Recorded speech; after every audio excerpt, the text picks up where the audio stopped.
اعوذ باللہ من الشیطان الرجیم بسم اللہ الرحمن الرحیم۔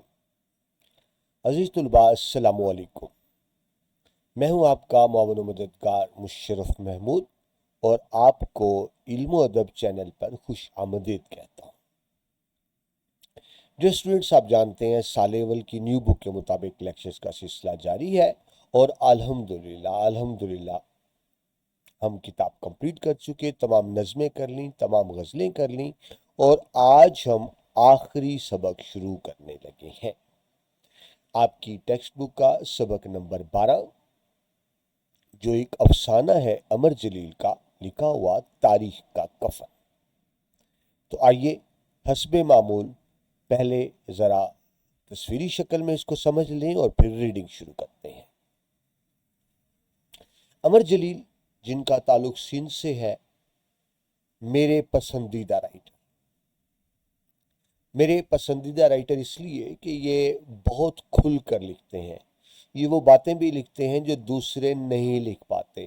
جہاں دوسروں کا قلم رک جاتا ہے، جہاں دوسرے ڈر جاتے ہیں، جہاں دوسرے مصلحت کا شکار ہو جاتے ہیں، وہاں ہمیں امر جلیل بولتے نظر آتے ہیں۔ مظلوم کے حق میں سب سے طاقتور آواز، ظالم کے خلاف سب سے طاقتور آواز امر جلیل۔ آج آپ ان کا جو افسانہ پڑھیں گے تاریخ کا کفن، یہ بھی دراصل سندھی میں ہی ہے۔ آپ دیکھ رہے ہیں تاریخ جو کفن یعنی سندھی زبان میں، اور اس کا اردو ترجمہ کیا گیا تاریخ کا کفن جو ان کی اس کتاب میں شامل ہے۔ تاریخ کا کفن کس کو کہا گیا؟ ہم نے اپنی تاریخ کو مسخ کر کے رکھ دیا۔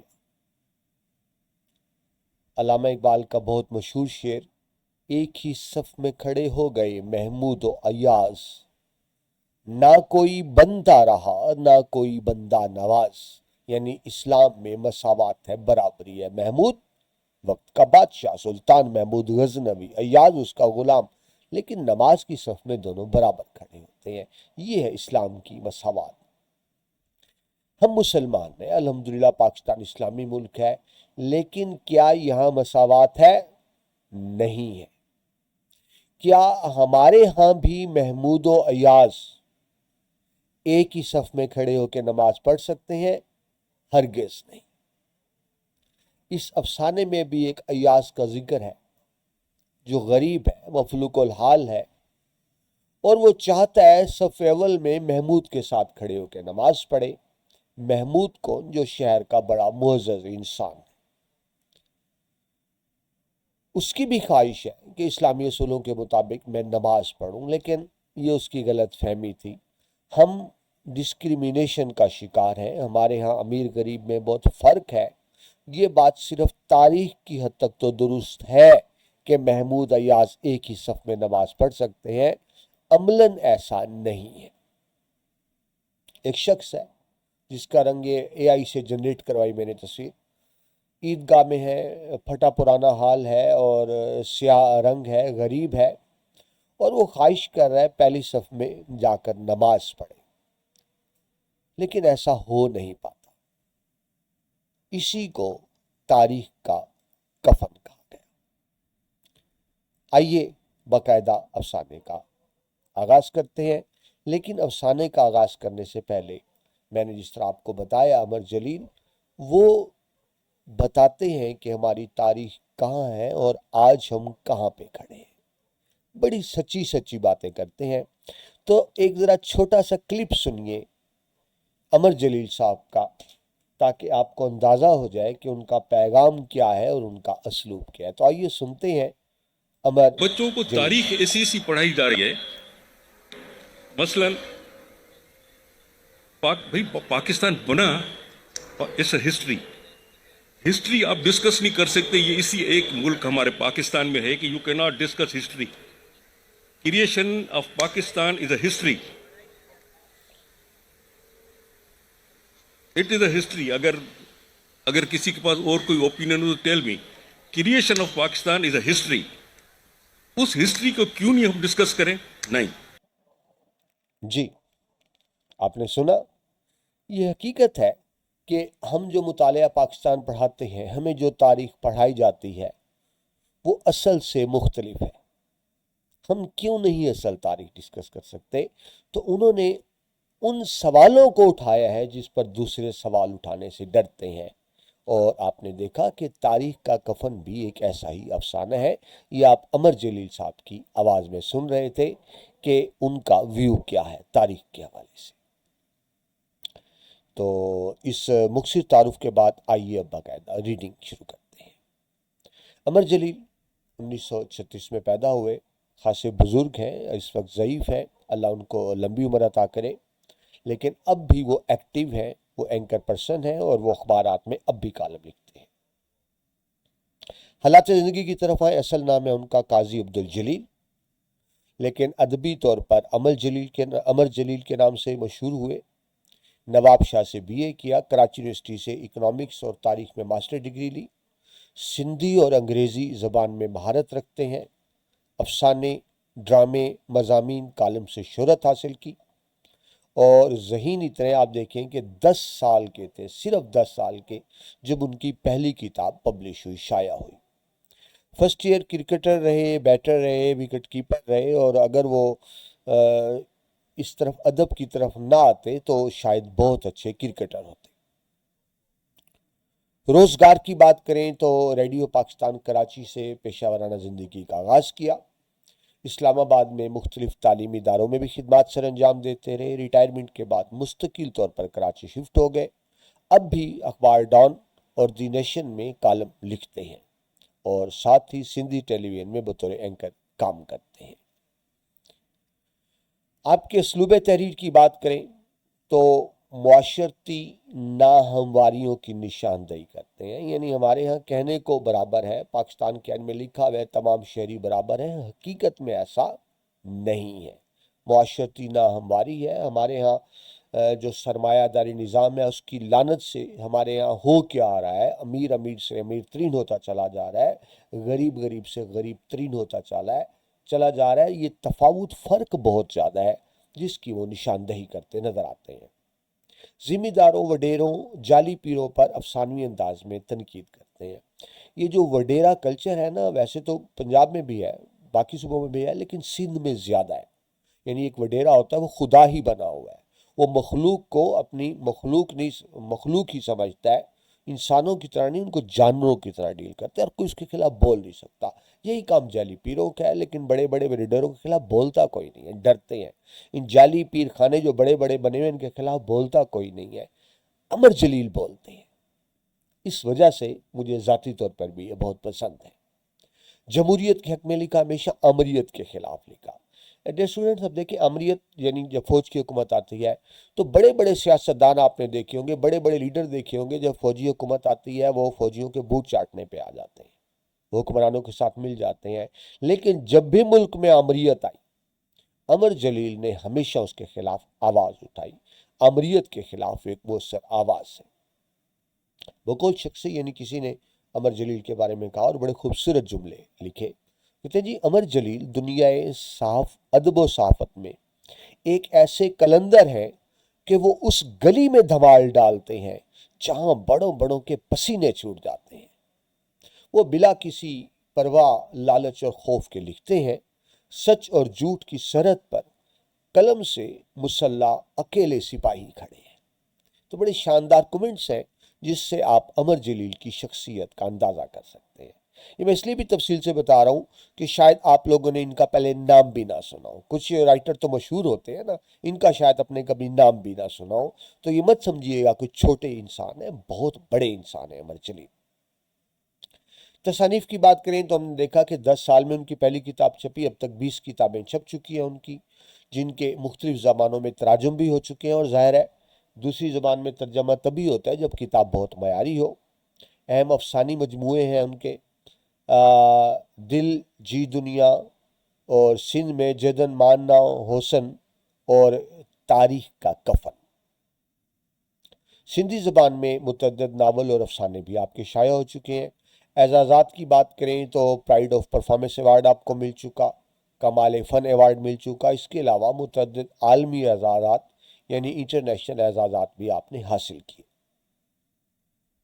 افسانے کا مختصر سا تعارف تو آپ کو کرا چکا ہوں، تھوڑا سا مزید دیکھ لیجئے۔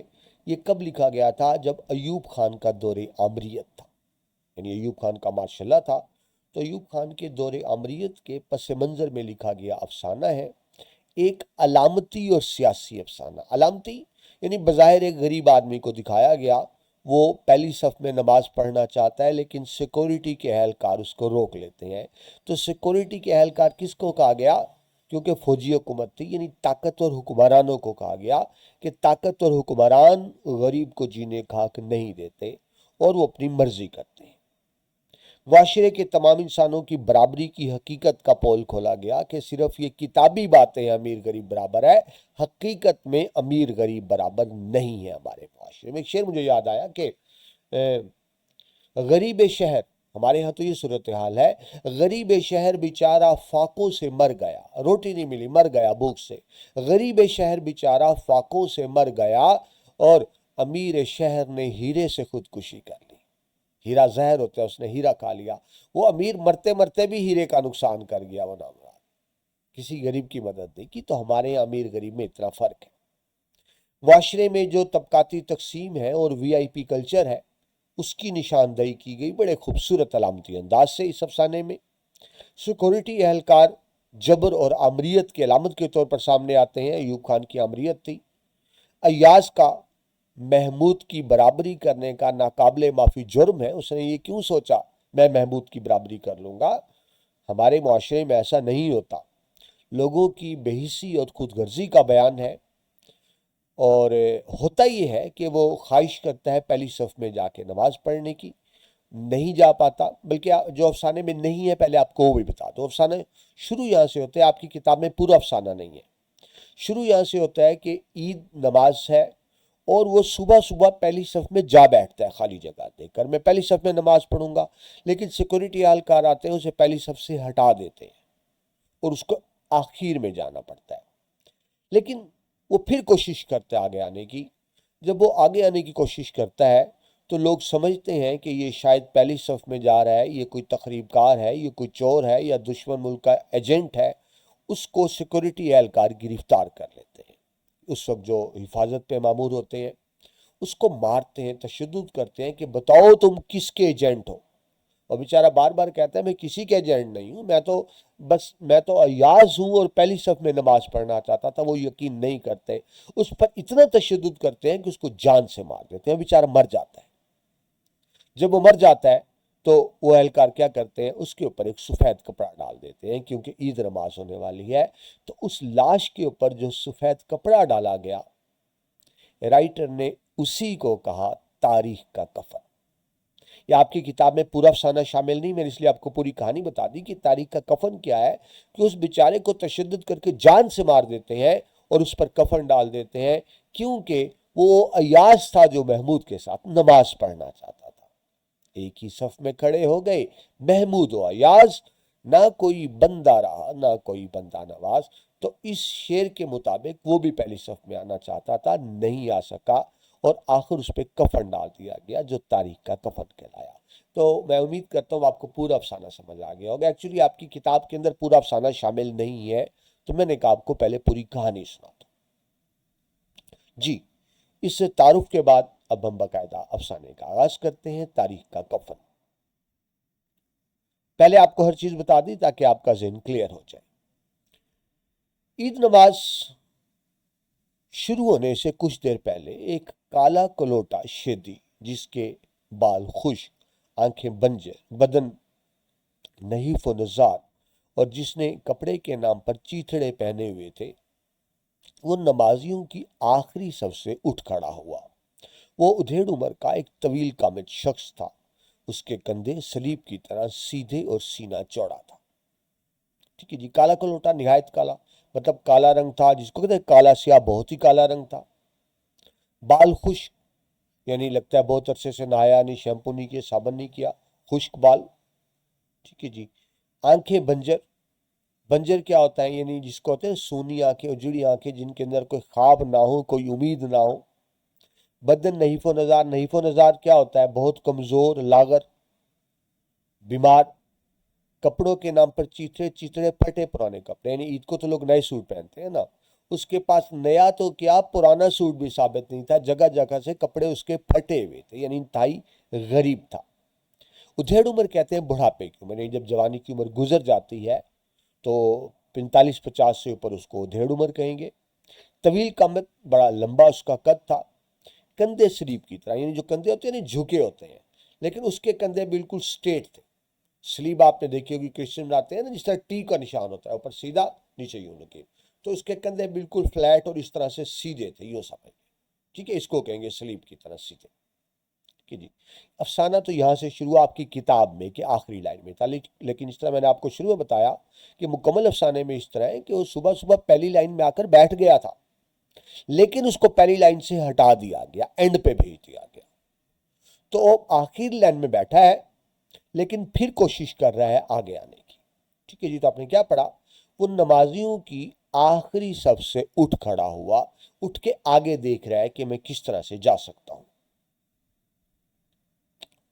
اس کی پشت زندگی کا بوجھ اٹھاتے برداشت کرتے کمان بن چکی تھی۔ پشت ویسے تو کمر کو کہتے ہیں، لیکن ظاہر اس کا مطلب کمر سے زیادہ یہ ہوگا کہ یعنی وقت کے ساتھ ساتھ مشقت کرتے کرتے، کمان ہوتا ہے جھک جانا، یعنی یوں کمر جھکی ہوئی تھی، مطلب وہ سیدھا یوں کھڑا نہیں ہو سکتا تھا، کمر میں خم آ گیا تھا، بینڈ آ گیا تھا، یعنی وقت کے ساتھ ساتھ، یعنی زندگی کی تکلیفوں کا بوجھ اٹھاتے اٹھاتے اس کو کہتے ہیں کمر جھک جانا، اس کا مطلب یہ بنے گا کمر کمان ہو چکی تھی۔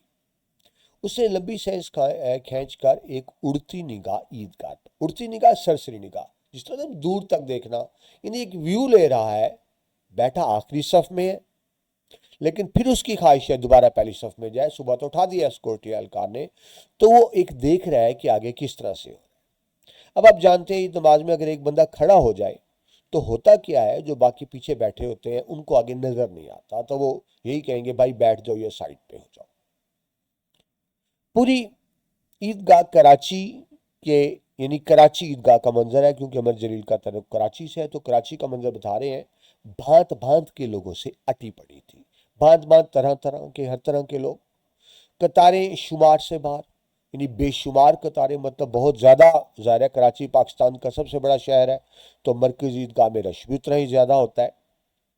قطاریں شمار سے باہر، نمازی بے انداز، مطلب بہت زیادہ، کچھ کے کپڑوں کے جوڑے نئے، کچھ کے دھلے ہوئے، کچھ کے اجلے صاف، رنگ اتنے سارے جیسے آسمانوں سے رنگوں کی دھنک زمین پر اتر آئی ہو۔ دھنک کوسے قزا، جو آپ نے شام کو دیکھا ہوگا آسمان پہ، جس کو انگلش میں آپ رینبو کہتے ہیں، وہ ایک 7 کلر سے نظر آتے ہیں، تو یعنی وہ رنگ برنگے کپڑے لوگوں نے پہنے ہوئے تھے، 7 بچے تھے، بچوں کو بھی کلرفل ڈریس تھے، تو یوں لگ رہا تھا کہ بڑا ہی رنگین سا ماحول، گویا کوسے قزا زمین پر اتر آئی ہو، یعنی مختلف رنگوں کے کپڑوں کے والے سے بات کی جا رہی ہے۔ عید نماز شروع ہونے میں چند لمحات باقی تھے۔